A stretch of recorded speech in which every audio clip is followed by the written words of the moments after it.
ঢাকার ধামরাই উপজেলার কুল্লা ইউনিয়নের বড় চন্দ্রাইল এলাকায় একটি পরিত্যক্ত জায়গা থেকে মানুষের বিচ্ছিন্ন পা উদ্ধারের ঘটনায় এলাকায় ব্যাপক চাঞ্চল্য ও আতঙ্ক ছড়িয়ে পড়েছে। বৃহস্পতিবার দুপুরে 999-এ কল পেয়ে পুলিশ ঘটনাস্থলে পৌঁছে সাদা প্লাস্টিকের বস্তাবন্দি ও ব্যান্ডেজ করা অবস্থায় মানুষের পা উদ্ধার করে। স্থানীয়রা জানান, নির্জন স্থানে বস্তাটি পড়ে থাকতে দেখে পথচারীদের সন্দেহ হলে তারা কাছে গিয়ে মানুষের খণ্ডিত পা দেখতে পান। প্রাথমিক পর্যবেক্ষণে দেখা গেছে পাটি সাদা ব্যান্ডেজ দিয়ে মোড়ানো ছিল।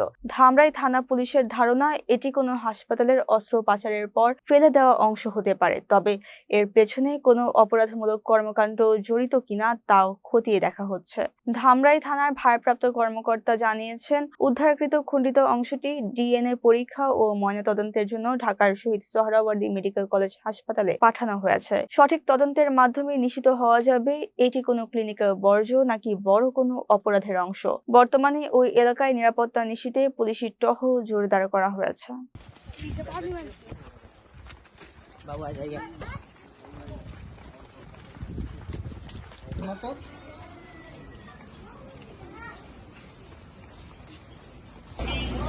একটু পরে যান, একটু পরে যান।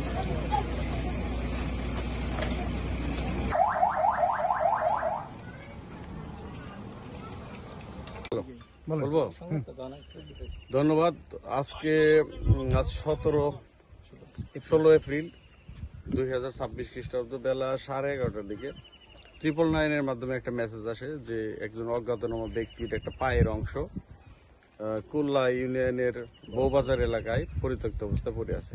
ঘটনার সংবাদের প্রেক্ষিতে তাৎক্ষণিক আমরা ঘটনাস্থলে আসি। ঘটনাস্থলে এসে দেখা যায় একটা পলিথিনে মোড়ানো এবং ব্যান্ডেজ, পায়ের নিচের অংশ ব্যান্ডেজ করা, হাঁটুর নিচের অংশ, বাম পায়ের অংশ এখানে পড়ে আছে। কে বা কারা এখানে ফেলে রেখেছে, তো পায়ের ব্যান্ডেজ দেখে বা পারিপার্শ্বিক দেখে বোঝা যাচ্ছে না আসলে প্রকৃতপক্ষে কি ঘটনা।